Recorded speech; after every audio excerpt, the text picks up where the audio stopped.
এটা 24 ঘন্টায় চলে। 24 ঘন্টার মধ্যে যদি কোনো প্রবলেম হয়, ইলেকট্রিসিটি প্রবলেম যদি না হয়, সেক্ষেত্রে সপ্তাহে 7 দিন 24 ঘন্টায় চলে। শুধু আমাদের শুক্রবারে আমরা ওয়ার্কারের যে বিলটা দেই, সকাল 10টা থেকে সন্ধ্যা 6টা পর্যন্ত বন্ধ থাকে, আর সব সময় এটা রানিংই থাকে। 24 ঘন্টায় বলতে গেলে আমাদের প্রোডাকশন চালু থাকে। কারণ হচ্ছে আমাদের যে প্রোডাকশন এবং আমাদের যে চাহিদা, সেই চাহিদা ফুলফিল করার জন্য আমাদের 24 ঘন্টায় মেশিন চালাতে হয়। এবং দেখা গেছে আমাদের এই প্রোডাকশন আমরা আমাদের কাস্টমারের যে রিকোয়ারমেন্ট আছে ফুলফিল করতে পারি না। আমাদের 2 শিফটে কাজ চলে, 12 ঘন্টা। সকাল 8টা থেকে রাত 8টা পর্যন্ত এক শিফটে কাজ চলে, এবং রাত 8টা থেকে সকাল 8টা পর্যন্ত আরেক শিফটে কাজ চলে। মোট 2 শিফটে 24 ঘন্টা কাজ চলে। প্রথম স্পিনিং থেকে সুতা উৎপাদন হয়, এরপরে আমাদের যে ওয়ারপিন আছে, ওয়ারপিনে এটা আমরা সুতাটা পেঁচানো হয়। পেঁচানোর পরে ওয়ারপিনে যে আমাদের রিকোয়ারমেন্ট থাকে, জিএসএম অনুযায়ী আমাদের যত সুতো মানে যত তার দিয়ে আমাদের করা দরকার, যেমন 4000 তার, 6000 তার বা 7500 তারের আমরা যে ওয়ারপিনটা করি, ওয়ারপিনটা করার পরে আমাদের এটা বিম আছে, যে এই যে বিম, এই বিমের মধ্যে আমাদের সুতাটা পেঁচানো হয়। এরপর ডিজাইন অনুযায়ী আমরা ম্যানুফ্যাকচার করি মেশিনের মধ্যে। জিএসএম হচ্ছে গ্রাম পার স্কয়ার মিটার, মানে একটা ফেব্রিকের ওয়েট কতটুক হবে। যান্ত্রিক ত্রুটি বা প্রবলেম বলতে এটা বর্তমানে আমাদের ওয়ার্কারের একটু প্রবলেম আছে। যে সুদক্ষ ওয়ার্কার, সে ওয়ার্কার সুদক্ষ পাওয়া যাচ্ছে না, এবং নতুন করে এই কাজের প্রতি মানে যে ইনকাম হয়, এবং ইলেকট্রিসিটি প্রবলেমের জন্য যে পরিমাণ ইনকাম হয়, এবং দ্রব্যমূল্যের ঊর্ধ্বগতির কারণে আমাদের যে ওয়ার্কার আছে তারা প্রপার ভাবে মানে কাজ করতে পারতেছে না। এই জন্য আমাদের ওয়ার্কার সংকট আছে।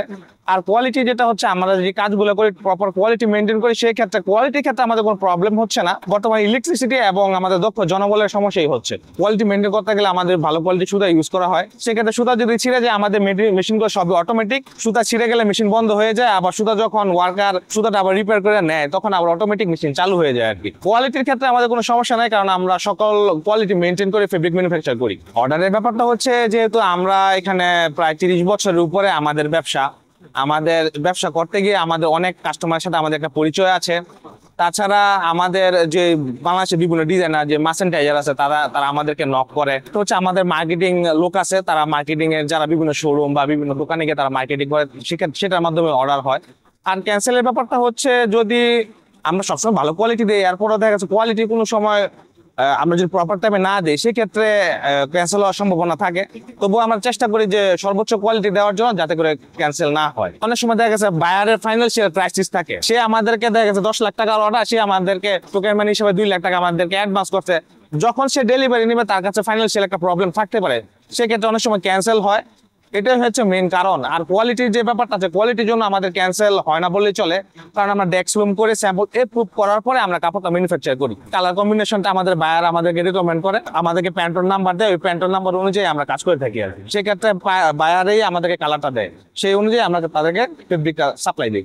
কাপড় আন্তর্জাতিক মানের হওয়ার জন্য সবচেয়ে বড় কথা হচ্ছে কাপড়ের যে ইয়ার্ডিং এর যে কাপড়টা আছে, এটার কালার কোয়ালিটি। আপনি ডাইস কেমিক্যাল যদি প্রপার কোয়ালিটিতে করেন, এবং সুতার যে কোয়ালিটি আছে, সুতা কিন্তু কাট সুতা আছে, কম সুতা আছে। ইন্টারন্যাশনালি ফেব্রিকগুলো সব কম কম্প্যাক্ট সিডব্লিউসি সুতা দিয়ে তৈরি করা হয়। এই জন্য সিডব্লিউসি সুতার যে কাপড়গুলো আছে, এগুলো ইন্টারন্যাশনাল লেভেলের। আর কালারগুলো 100% একুরেট করতে হয়, যাতে কালার ব্লিড না করে।